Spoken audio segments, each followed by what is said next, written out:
Como seres humanos, somos instintivamente atraídos pela grandeza do mundo natural. São visões espetaculares que nos inspiram com a sua grandeza e força.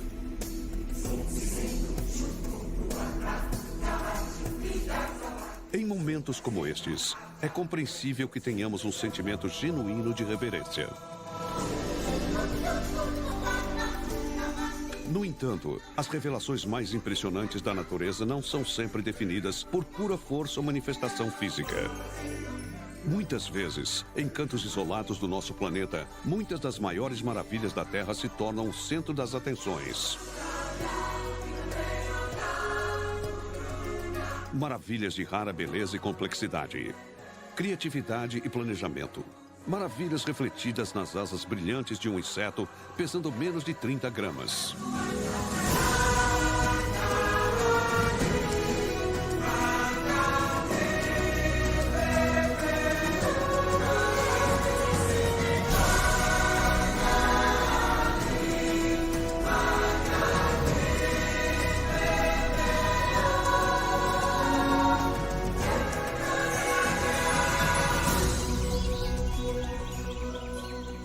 Ao observarmos uma borboleta e tentarmos descrever o que vemos, será muito difícil traduzir em palavras. E eu pensei, quero ser parte disso, não há nada mais legal. Isso é biologia, mas também é magia. Ao segurarmos uma borboleta viva na mão pela primeira vez, capturada com uma rede ou recolhida de uma flor ou algo assim, poderemos observar este organismo incrivelmente lindo, de forma intrincada, com pés e antenas, tudo se movendo ao mesmo tempo. Cada uma destas 20 mil espécies tem padrões de cores diferentes. E cada uma delas tem formas diferentes de asas. A diversidade é realmente magnífica. Se eu fosse o melhor artista do mundo, nem assim eu poderia imaginar todos esses padrões. Ou seja, seria absolutamente impossível. Se você abrir o trabalho de um lepidopterologista, um especialista em borboletas, em alguma parte do trabalho você vai encontrar uma observação espantosa. O fato de que ela passe por um estágio de lagarta e torne-se então uma misteriosa crisálida, da qual emerge esta criatura voadora, vem capturando a imaginação das pessoas desde a antiguidade.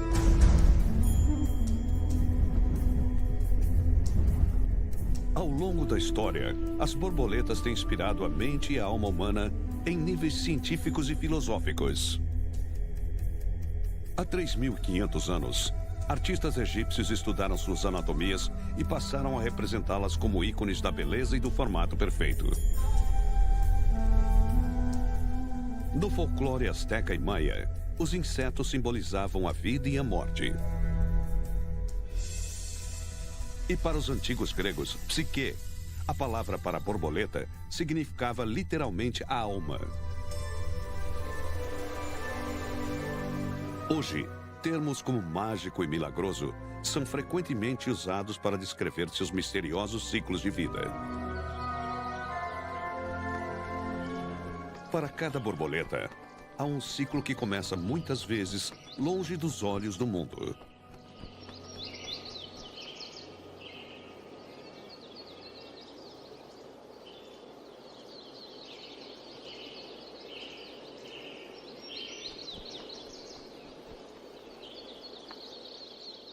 Dependendo de sua espécie, uma borboleta fêmea pode pôr centenas de ovos durante sua breve vida. Cada uma inicia um processo extraordinário de crescimento e transformação. Os ovos em si já são notáveis. Eles têm arquiteturas específicas, alguns dos quais são surpreendentes. Por exemplo, se você observar um ovo de monarca, ele terá uma bela estrutura simétrica, parece uma pequena cúpula, em miniatura, uma catedral.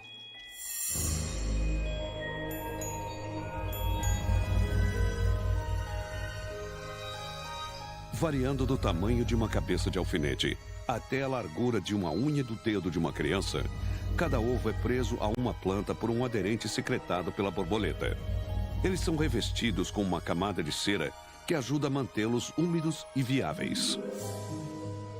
Cada ovo é depositado em uma determinada espécie de planta chamada de hospedeira.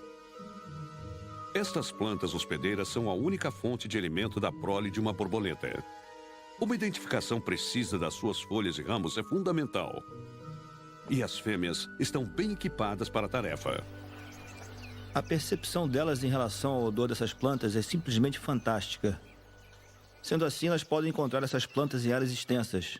Ao se aproximar de sua planta hospedeira, ela sentirá um odor cada vez mais forte. Depois ela começará a se concentrar na forma da folha. Instintivamente ela saberá qual é a forma da folha da sua planta hospedeira. E ela começará a provar. Provará com seus pés, com suas patas dianteiras. Elas baterão nas folhas e arranharão as folhas. E então usarão a sua tromba para saborear a parte arranhada. Elas também cheiram com suas antenas.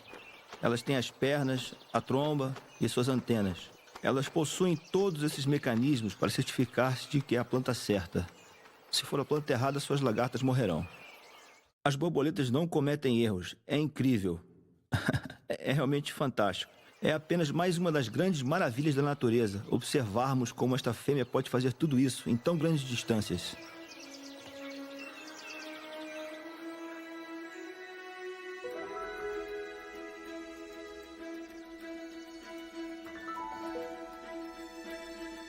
Em muitas espécies, os ovos eclodem em uma semana.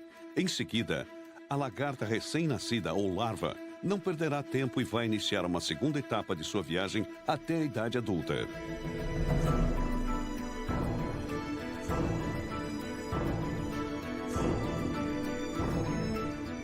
Nós as chamamos de máquinas de comer, pois o seu único objetivo na vida é comer e crescer, comer e crescer.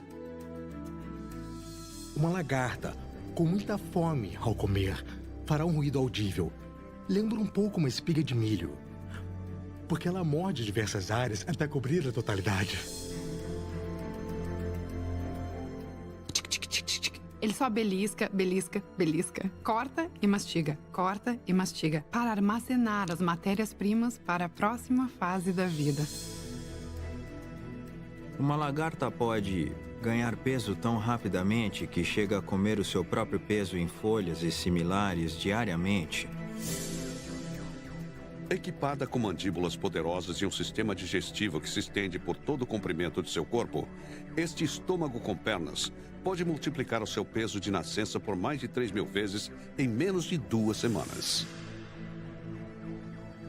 Para demonstrar como é notável este aumento de peso, imagine que você teve um bebê humano de 3 quilos e ele multiplicou o seu próprio peso por 3.000 durante o seu crescimento. Teríamos uma criança de quase 11 toneladas. Que criança grande, não é mesmo?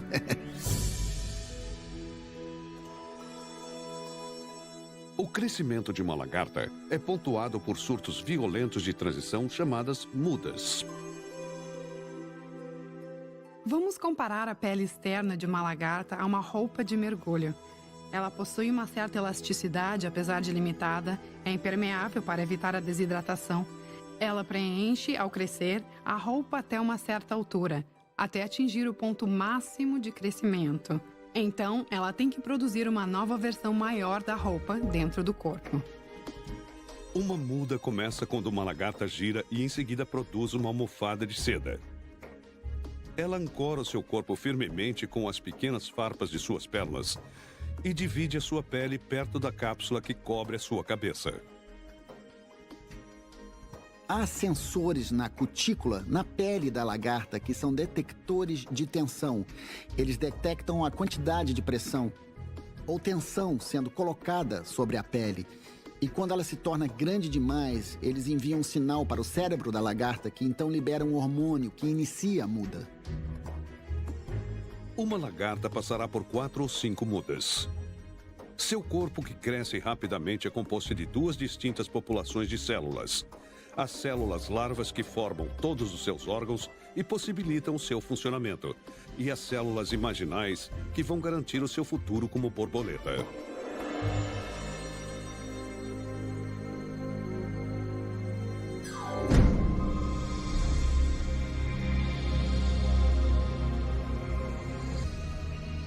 Nos estágios mais avançados da lagarta, poderemos começar a observar os chamados discos imaginais. Estes são as populações de células precursoras que se transformarão em asas, pernas ou estruturas sensoriais no adulto.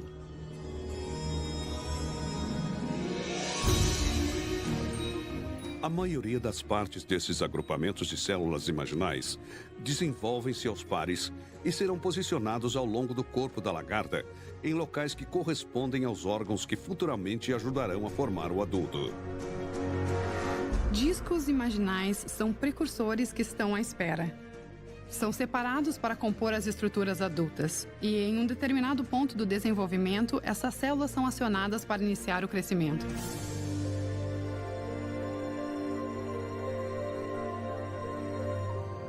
Com a aproximação do final do ciclo larval, a lagarta para de comer, se instala em um local isolado e gera outra almofada de seda. No final, ela une-se com duas presilhas na extremidade do seu corpo e depois ela se pendura quase imóvel. Ela permanecerá lá por 1 ou 2 dias, geralmente em uma posição de J. Vários tipos de reações químicas ocorrerão dentro da lagarta. Ela mudará de cor e não teremos nenhuma pista sobre o que está dentro dela, até que, de repente, os líquidos serão bombeados para que a pele comece a se dividir.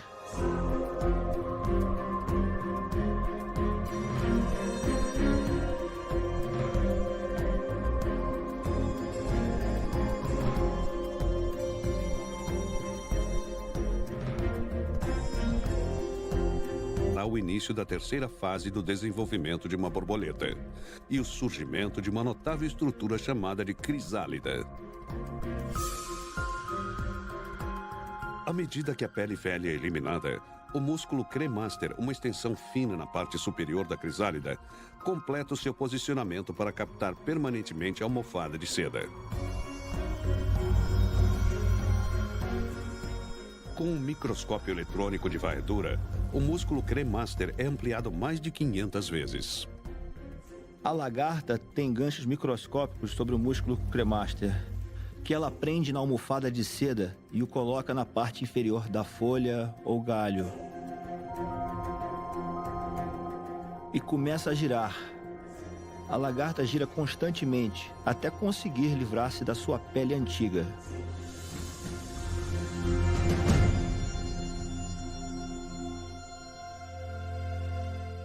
Ao longo da hora seguinte, a crisálida endurece e toma sua forma final, quando vai ocorrer um dos mais fascinantes processos na natureza: a metamorfose de lagarta para borboleta.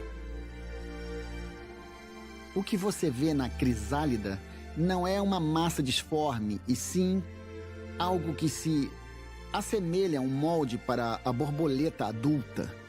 Já podemos ver a base das asas, nas quais as asas adultas se formarão. Então surgirão a cabeça e os olhos compostos, visíveis através do casulo exterior do reservatório pulpal. Segmentos abdominais serão claramente separados dos segmentos torácicos, onde as asas serão anexadas. Tudo isso é incrivelmente novo quando comparado com a lagarta, onde tudo parecia igual por toda a extensão do corpo.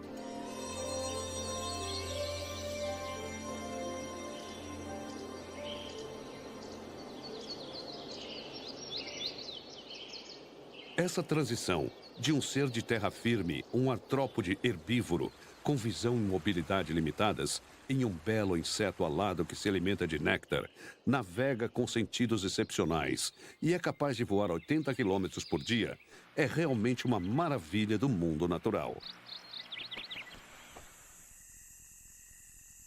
Exatamente como isso acontece é ainda um grande mistério.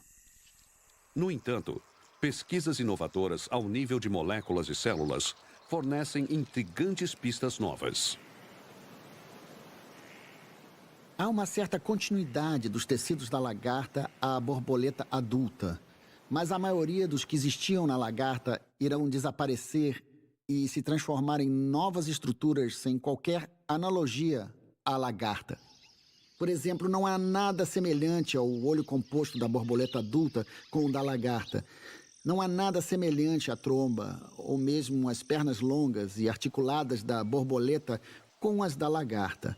Essas são estruturas completamente novas que serão construídas. Em um inseto metamórfico, você encontrará 2 planos de corpo.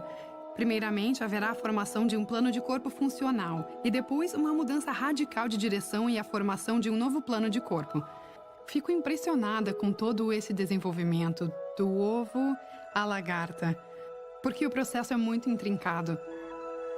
Mas quando chega a fase da crisálida, tudo tem que funcionar novamente, num processo ainda mais complicado.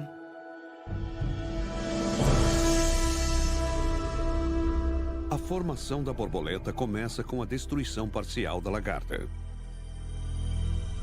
Dentro da crisálida, células de larva que formaram os membros e órgãos da lagarta são sistematicamente digeridas e processadas.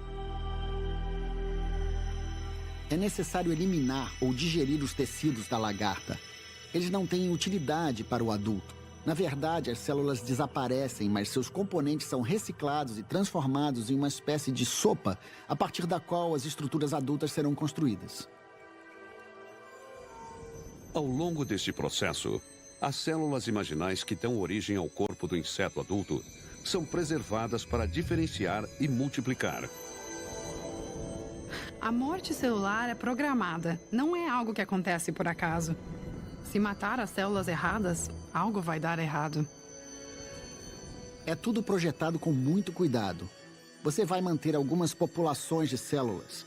Então é preciso conhecer o seu objetivo antes de começar.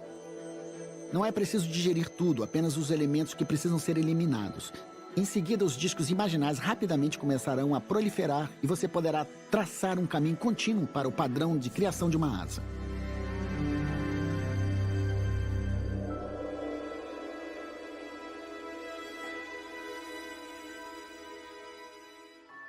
Este drama temporal de morte e de renovação é realizado no isolamento da crisálida sem plateia ou aplausos. Durante as últimas 2 décadas, os cientistas têm trabalhado arduamente para descortinar esse processo.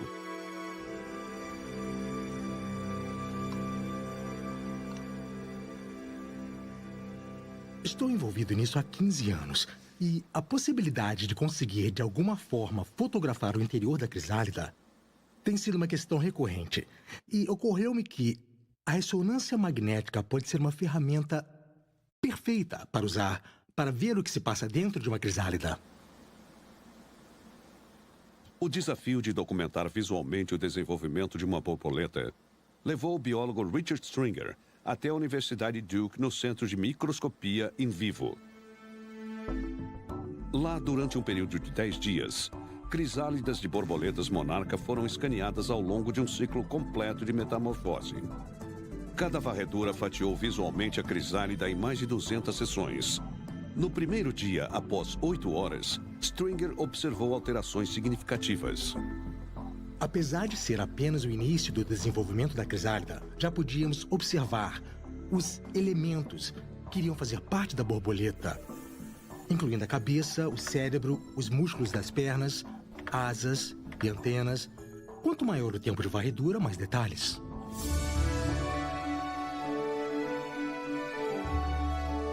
Os dados da ressonância magnética de Stringer foram usados para criar uma dissecação tridimensional do corpo da borboleta, que ganhava forma dentro da crisálida.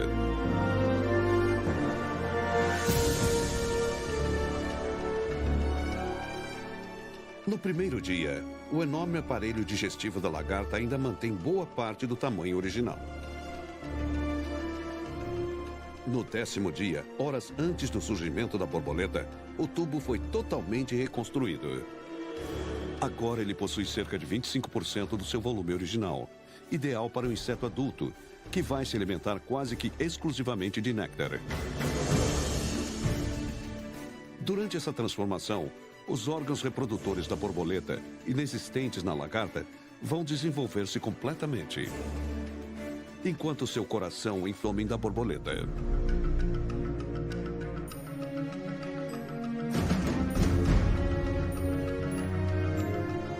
Na parte frontal da crisálida, alterações anatômicas intensas continuam. Os olhos simples da lagarta, capazes de discernir apenas escuridão e luz, são substituídos por grandes e complexos órgãos de visão.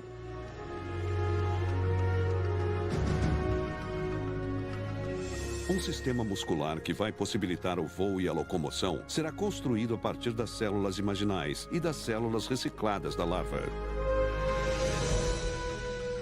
As 6 patas da borboleta, 2 antenas e o tubo de alimentação serão formados individualmente, enquanto firmemente compactados numa massa contida pelas paredes da crisálida. E 4 asas, cada uma contendo redes elaboradas de veias e escamas, serão formadas, decoradas e refinadas em menos de 2 semanas. É como se fosse um organismo diferente. E à medida que a semana passa, transições precisam ter lugar no coração, assim como nas antenas.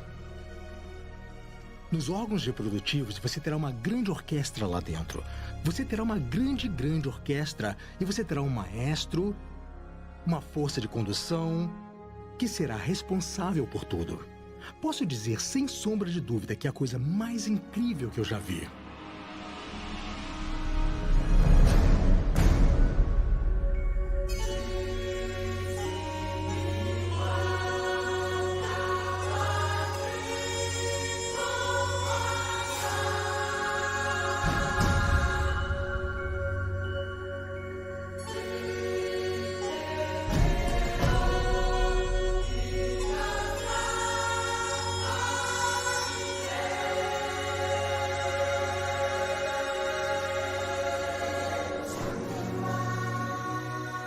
Nova de vida está quase completa.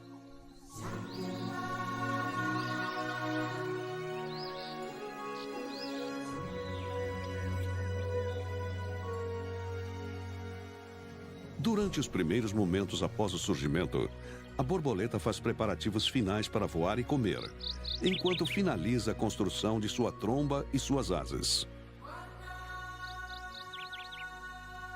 A tromba, ou probóscide, é uma língua oca no meio, como um canudo. A borboleta tem músculos na cabeça que podem gerar sucção, uma bomba de sucção, para a captação de néctar. Dentro da crisálida, a tromba se desenvolveu em 2 partes separadas. Agora, imediatamente após o surgimento, a borboleta deverá reuni-las em uma única unidade ou morrerá de fome. São 2 metades de um canudo. Há um canal em um lado que precisa ser inserido no canal do outro lado. Você verá dois pequenos apêndices na cabeça, chamados de palpi. E esses palpi aparentam proteger a tromba e ajudam na sua montagem.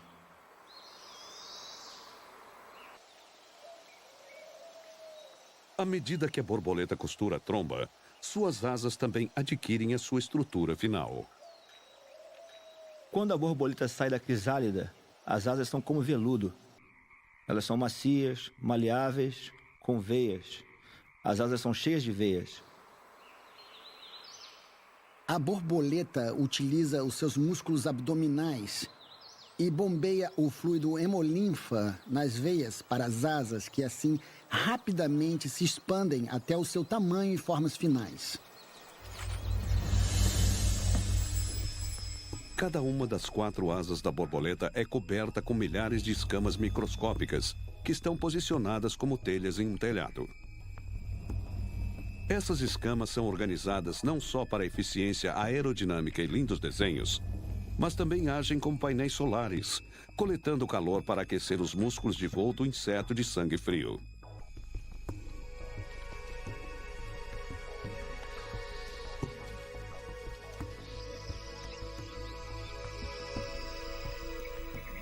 Os olhos da borboleta também são formados por uma vasta rede de componentes.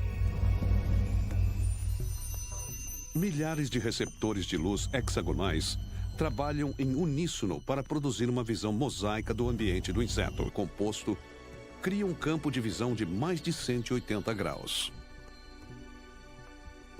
Elas têm 4 sistemas de visão de 4 cores, sistemas de pigmentos, que lhes permitem ver do ultravioleta ao infravermelho. As borboletas têm uma melhor visão das cores do que os humanos. As antenas, pernas e pés da borboleta completam o seu sistema sensorial. As antenas, que controlam o equilíbrio no solo e em voo, reconhecem os aromas mais importantes para a borboleta. Suas extremidades claviformes são cobertas com escamas que podem detectar o cheiro de uma planta hospedeira ou companheira em potencial, a quase 2 quilômetros de distância. Uma borboleta tem 3 pares de pernas articuladas, com escamas e pelos finos, sensíveis às vibrações e possivelmente som. Suas pernas e garras estão alinhadas com as células nervosas, que reagem ao toque e ao sabor distinto de uma folha. Este sentido incrementado de sabor é ativado sempre que o inseto arranha a superfície de uma planta.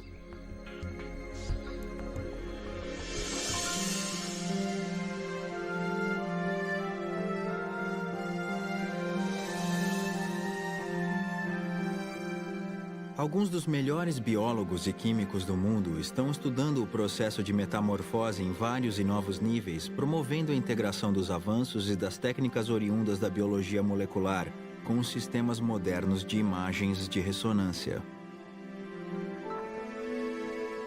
No caso das borboletas, é como uma bela peça de arte. Você pode apreciá-las no nível técnico e em termos do que é necessário para obter o pigmento sobre a tela e assim por diante. Mas o que está acontecendo é muito mais rico e muito mais significativo que isso. Conhecemos apenas o básico de alguns dos processos envolvidos na metamorfose. É um mistério. É como uma caixa preta. Insira a larva, caixa preta, libera a borboleta. O que aconteceu? O que aconteceu? E nós só conhecemos 1/1000 do que está acontecendo dentro desses insetos, dentro desse cérebro em miniatura, e tudo o que ele pode fazer.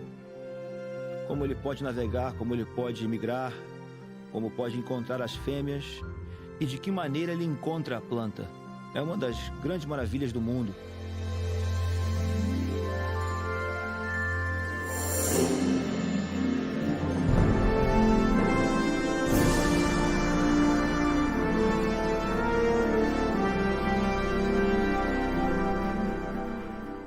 À medida que a ciência se aprofunda nos ciclos de vida das 20.000 espécies de borboletas conhecidas, uma história se destaca de todas as outras. É uma saga épica que se desenrola em todo um continente numa viagem ao coração da beleza e do mistério que sintetizam a metamorfose. Por mais de 30 anos, pesquisadores de todo o mundo, incluindo o biólogo Thomas Hemmel, viajaram para uma floresta isolada para estudar um fenômeno sem paralelo na natureza: a migração da borboleta monarca para o México. De viagens, 2, 3 ou 4 viagens por ano. Eis uma espécie de borboleta que faz algo verdadeiramente espetacular. Imagine 300 milhões de monarcas em um só lugar. Elas voaram 4.000, 5.000 quilômetros para chegar até estas 12 pequenas áreas que ainda existem na faixa transvulcânica do centro-sul do México.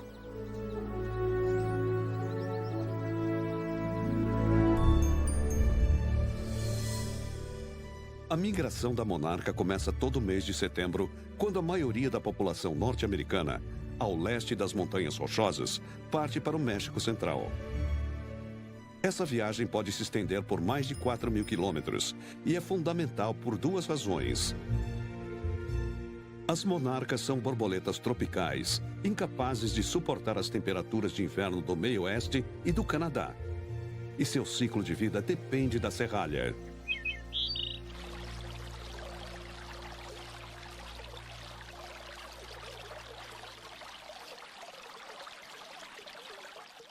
Mais de 100 espécies de serralha crescem nos Estados Unidos durante a primavera e o verão. É a única planta que uma monarca fêmea irá selecionar para hospedar seus ovos.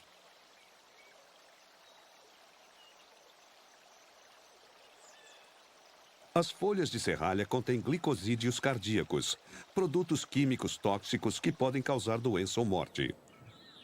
Após a eclosão, a lagarta come as plantas e armazena seus venenos em sua camada externa da pele. Então, durante a metamorfose, os glicosídeos são transferidos da lagarta para o adulto. E sempre que a monarca abre as suas asas, seu padrão distinto envia um aviso aos predadores. Não me devore, tem um gosto horrível.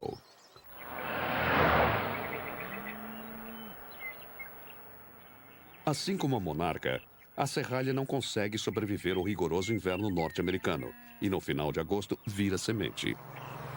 E, nesse momento, a monarca interrompe toda a atividade reprodutiva. Se for fêmea, não haverá mais ovos. Se for um macho, não haverá mais espermatozoide. Elas ainda se alimentam, são ativas, mas não demonstram nenhum interesse em sexo ou reprodução. Sem a serralha para seus ovos até a primavera, as monarcas dedicam-se inteiramente à preparação de um voo transcontinental. Passam as semanas finais de verão alimentando-se de néctar, armazenando reservas de carboidratos e gorduras, o combustível para sua viagem.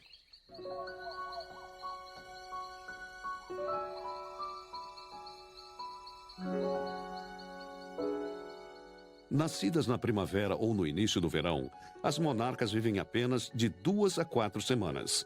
Mas a geração que surgirá em agosto está programada geneticamente para viver até 9 meses, uma condição fundamental para a sobrevivência. A última geração do verão, a que vai viver durante todo o inverno e até a primavera seguinte, realmente é um problema interessante para biólogos, porque temos aqui 2, 3 gerações anteriores àquela geração, onde o adulto vive no máximo 2 semanas, 3 semanas, 4 semanas e então morre. E agora, de repente, é produzida uma geração que vai viver 9 meses ou 9 vezes mais tempo. Acredita-se que há uma diferença genética composta por cerca de 6 genes exclusivos dessa geração que permite com que ela viva mais tempo.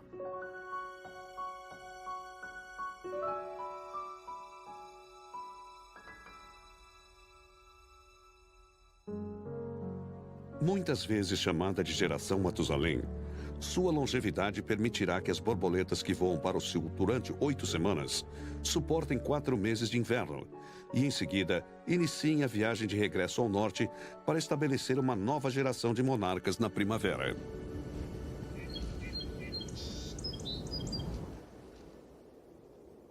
Com a chegada do outono, o ângulo do sol do meio-dia fica abaixo de 56 graus. Os dias que se encurtam são a deixa que lhe permite navegar em sua viagem rumo ao sul.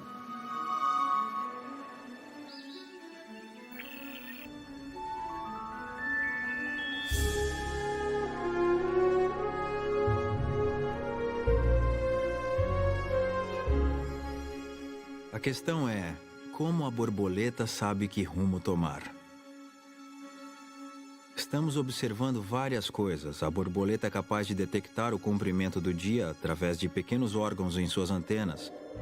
É capaz de detectar a posição do sol acima do horizonte por sentidos visuais.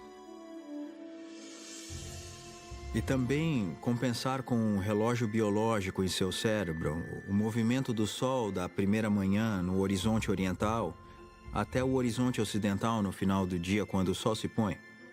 Elas rumam ao sul, seguindo as instruções do sol, e ajustam o seu voo todos os dias. Na direção norte até o Canadá, Michigan e Maine, as monarcas viajam uma média de 80 km por dia, planando sobre as correntes térmicas de ar quente. Em meados de outubro, suas rotas de migração primária convergem, quando a maior parte das borboletas se afunila no sul do Texas, antes de cruzar a fronteira. Algumas, no entanto, seguem uma rota mais direta, cruzando o Golfo do México.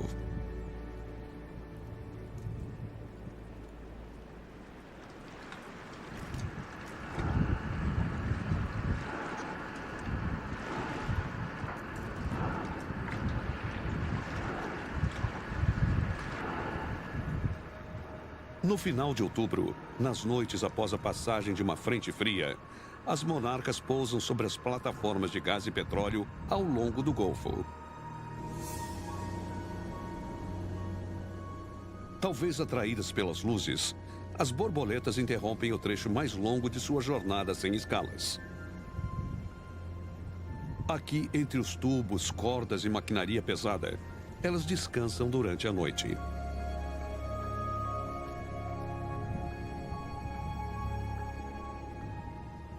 Em 1993, o biólogo Gary Ross e uma equipe de voluntários documentaram as monarcas em mais de 20 plataformas durante um período de 2 semanas.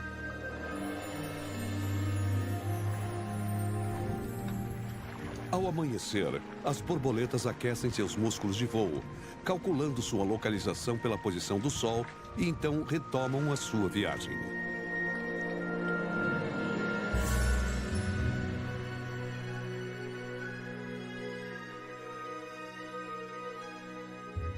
Depois de cruzar a fronteira sul do Texas, a população de monarcas do leste entra numa formação de voo de cerca de 80 quilômetros de largura.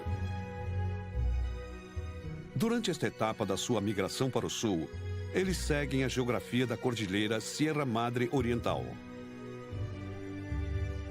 Depois, perto de uma região chamada de Sierra Gorda, elas mudam abruptamente de direção e cortam caminho, indo para o sudoeste em direção ao interior do México. E lá elas encontram o fim do deserto e o início de uma cordilheira transversal que corre de oeste a leste na região transvulcânica. A cordilheira transvulcânica é a mais alta do México.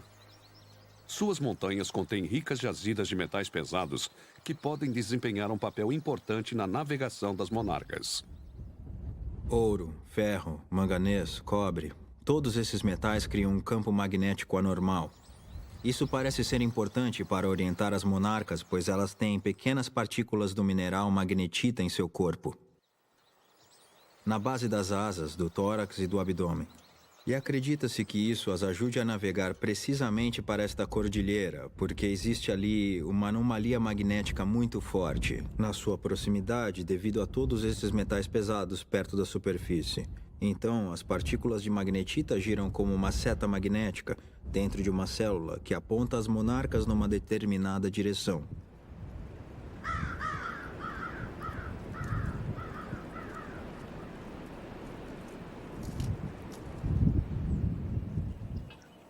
Até o final do século XX, as únicas pessoas que observavam a chegada das borboletas no México foram os agricultores e mineiros que viviam e trabalhavam nestas montanhas vulcânicas. Então, em 2 de janeiro de 1975, em uma floresta a 110 quilômetros a oeste da cidade do México, uma descoberta espetacular abriu a porta para o resto do mundo.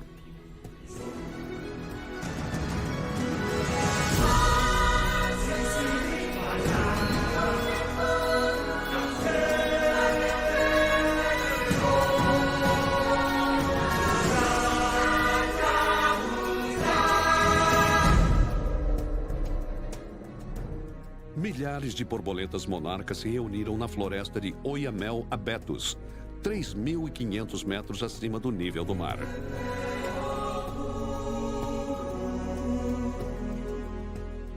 Frederick Urquhart, um biólogo canadense que dedicou sua carreira à pesquisa desta colônia, descreveu-a como um lugar glorioso, incrível, onde borboletas giravam pelo ar como folhas no outono, brilhando com montanhas ao fundo, enchendo nossos olhos numa nevasca laranja e negra.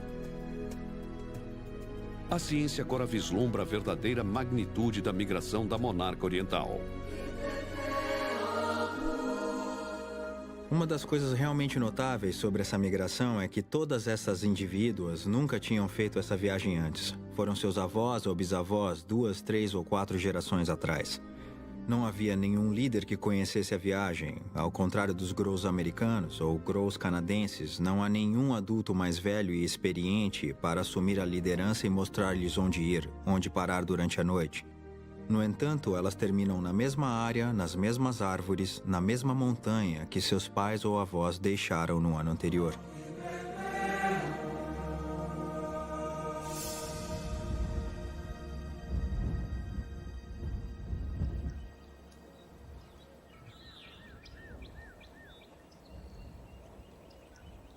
Desde 1975, uma dúzia de colônias de invernada permanentes foram descobertas nestas montanhas. Cada uma mantém um microclima criticamente equilibrado que ajuda a sustentar as monarcas até a primavera.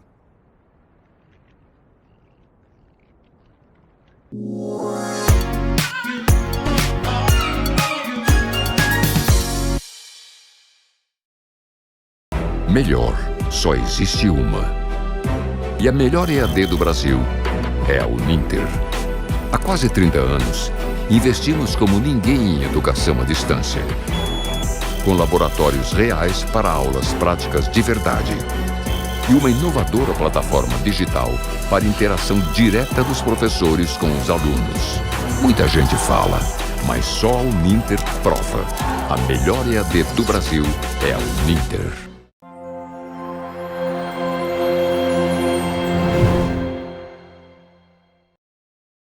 TV 3.0 já existe. A Soul TV tem mais de 200 canais gratuitos no mundo todo, com conteúdo sob demanda, enquetes, e você ainda pode comprar o que estiver passando ao vivo.